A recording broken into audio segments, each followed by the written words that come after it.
Hello Friendos and welcome back to my channel. If it's your first time here, hello, my name is Laurel. I am not a professional makeup artist, I'm just a weirdo that likes to collect and experiment with really nice makeup. So if you enjoy talking about makeup, if you enjoy dank memes, or just having fun in general, you're in the right place.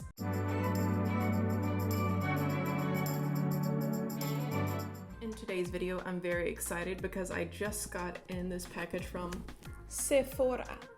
Now, everyone knows what's inside here. It's the Huetopian palette.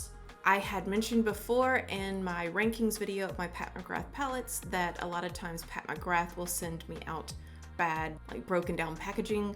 So far, I have yet for Sephora to send me bad packaging.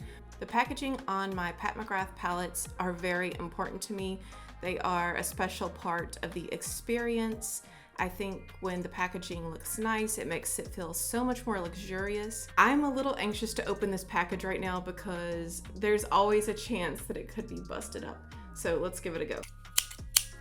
It's looking good so far.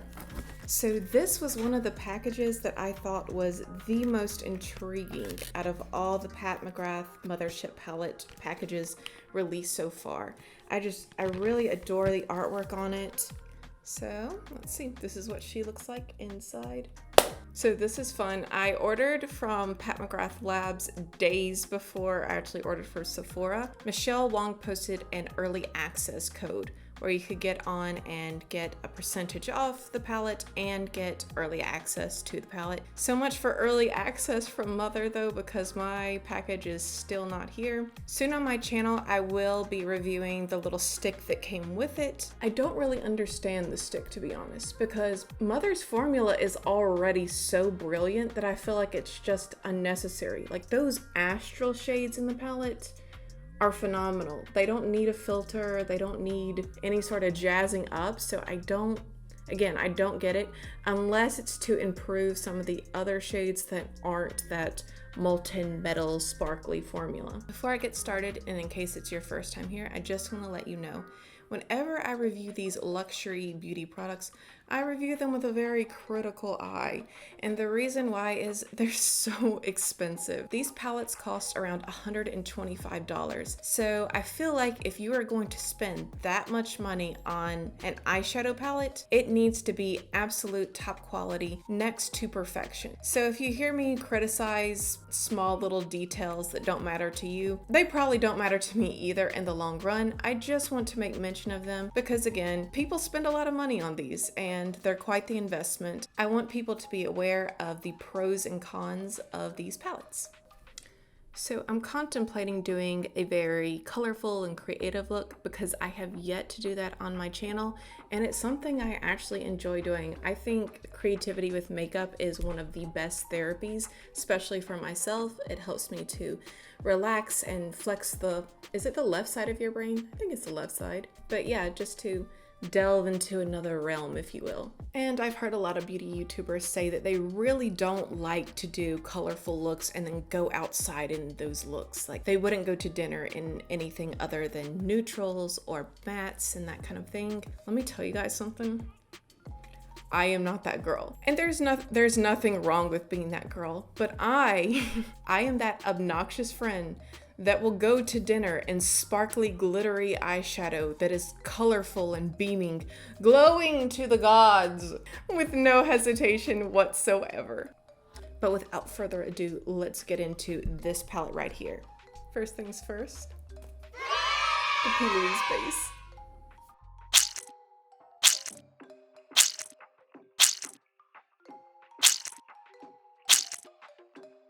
Alrighty, so before I actually start applying this eyeshadow to my eyes, I want to check to see if the colors that I'm most interested in are going to look the same on my eyes as they do in the pan. So the best thing to do is to swatch a few of these on my hands. I'm basically just testing the opacity at this point. This shade right here is very intriguing to me. It has shades of lavender, gold, little bits of green too, and some pinky shades in there too. Very beautiful. This one right here is essentially a darker version of the one next to it. It's a little bit more magenta, a little bit more of the blue micro glitter in there. This one right here, I'm not sure what this is, to be honest. So does it look burgundy from there? because from here it looks red, brown, and green. It might just be the beauty lights, but it kind of looks red, brown, and green. And then we have this gold shade. I'm pretty sure I have this in another palette, but I can't think of which one it is.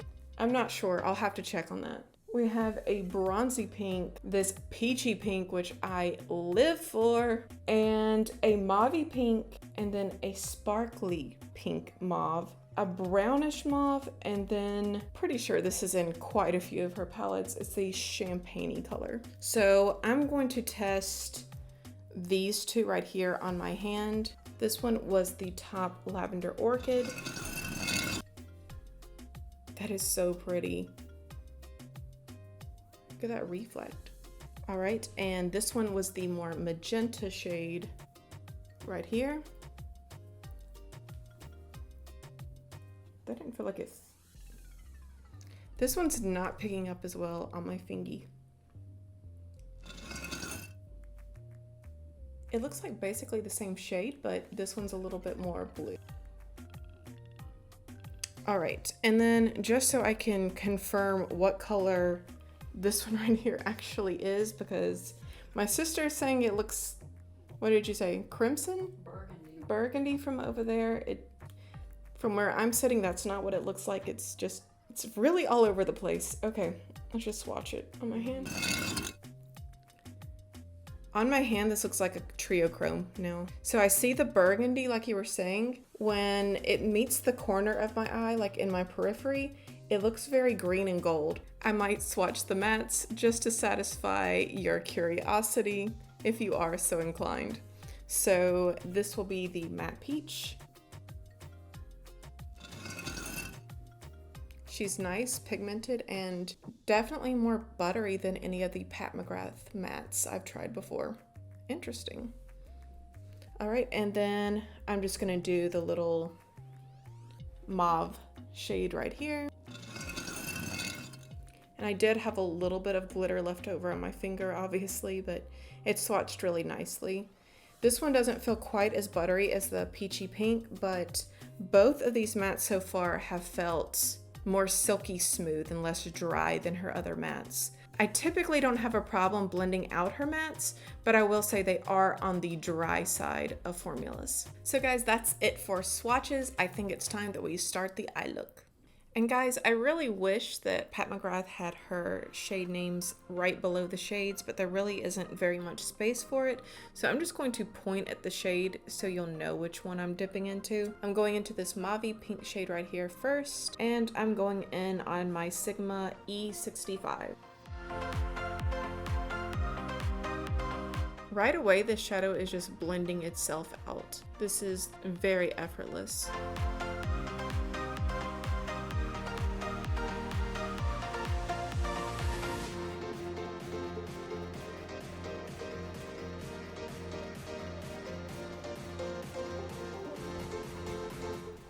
Next, I'm going in with this peachy pink matte on my Refer 14.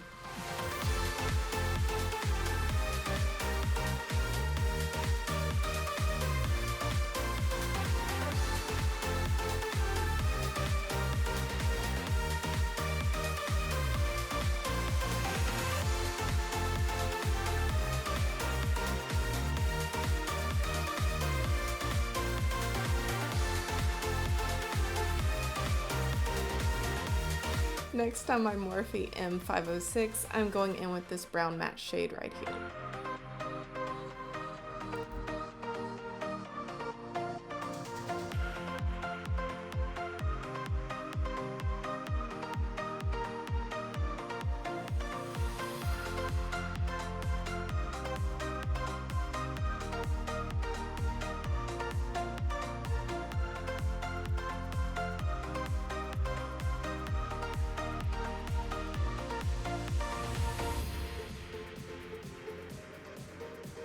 And guys, to intensify that wedge even more, I'm going to go in with that same shade on my Sigma Blending E36 brush.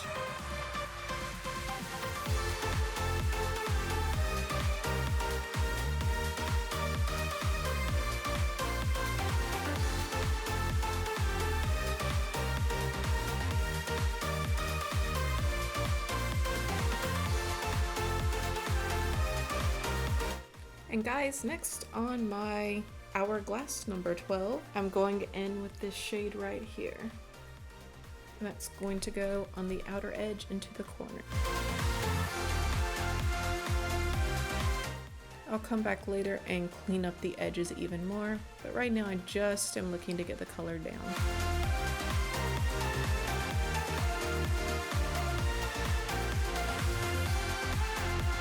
Next, on my poor little stained up Natasha Denona number 11, I'm going to go in with the Orchid Magenta shade right here. And now is a crucial moment because we're about to see if there's any fallout. I have not sprayed my brush.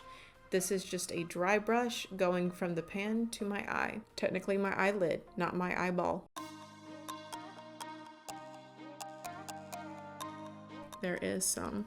So to be safe from this point forward, I'm going to apply a little bit more powder under my eyes. That way I can just sweep it away should more fall out. So I think going forward, I'm going to spray this shade with my Urban Decay All Nighter spray. I typically will get the product onto the brush first and then spray it, then apply it. That's just how I roll. And this is how my eyes roll.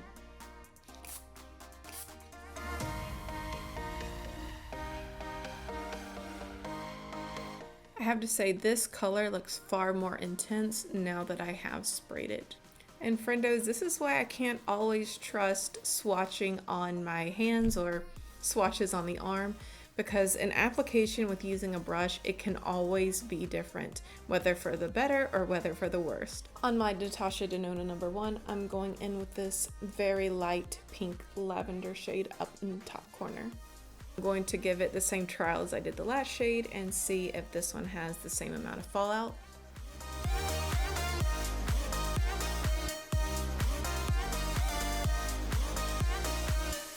It actually doesn't. Interesting. Oh wait, I did get a little bit on my nose here. So not as bad as the last shade, but it's still something. It's also very interesting that in this light, the shade definitely looks more golden. Like, I really cannot see the lavender through this, I only see the gold. I'm not necessarily complaining, but it's something worth noting. Next, on my Unit 201 brush, in the corner of my eye, I'll be going in with this golden orange shade. This one is not picking up as much on my brush. I'm having to do several swirls to get this. And I'm kind of fed up with the fallout, so I'm gonna go ahead and spray this.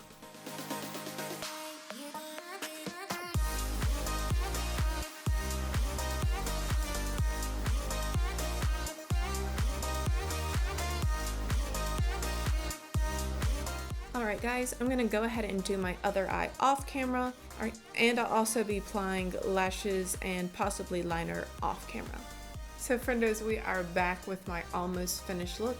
I have not put I forgot to put my eyelashes on. I do have a few things to share so far. So today I did my eyeliner with this Natasha Denona. This is a mini sample that I got from Sephora. I'm very glad that I got this sample before actually purchasing the large version of this. This I think I got free, and that's exactly how much it should cost. I love Natasha Denona regularly. Most of her products tend to work for me, but this one definitely didn't. It's extremely liquidy for a liquid liner. I really wish that I had been recording when I was putting on my eyeliner. It ran into my tight line and then it smudged into my lower lash line. I did not intend to coat my waterline and tight line today, but I ended up having to because it just leaked everywhere and it was gonna look funky otherwise. So what do you guys think of this?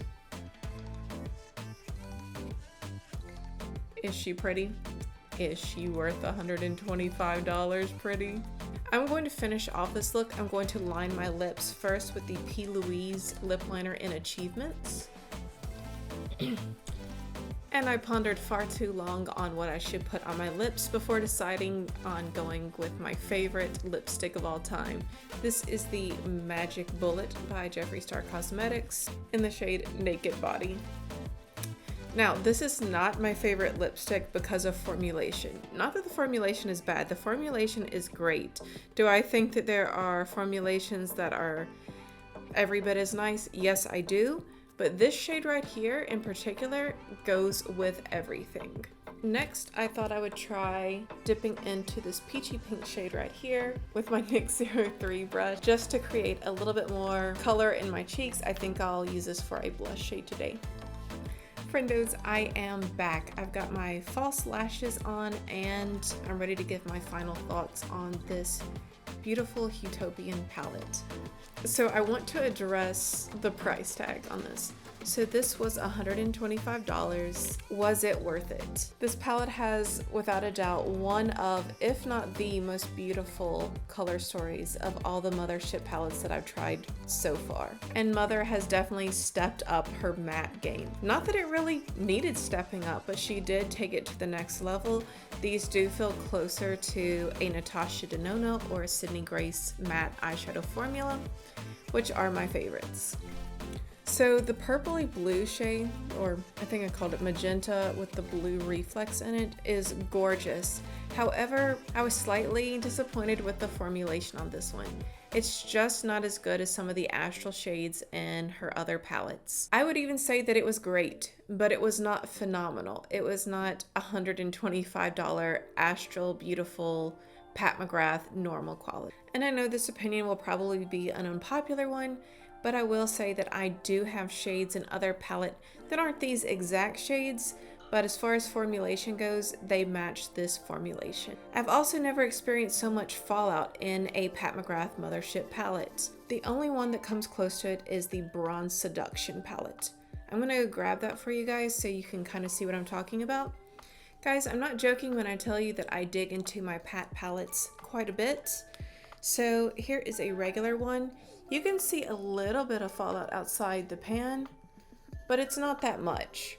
And the Bronze Seduction, however, I open this up and it's all over the outside. So hopefully you can kind of get a feel for the formulation. I would say it's closer to this one where there is more fallout. So I'm just going to summarize by saying this. If you've never bought a Pat McGrath Mothership palette before and you are willing to stick $125 into one palette and one palette only, I would not recommend this palette to be your first Pat McGrath Mothership palette.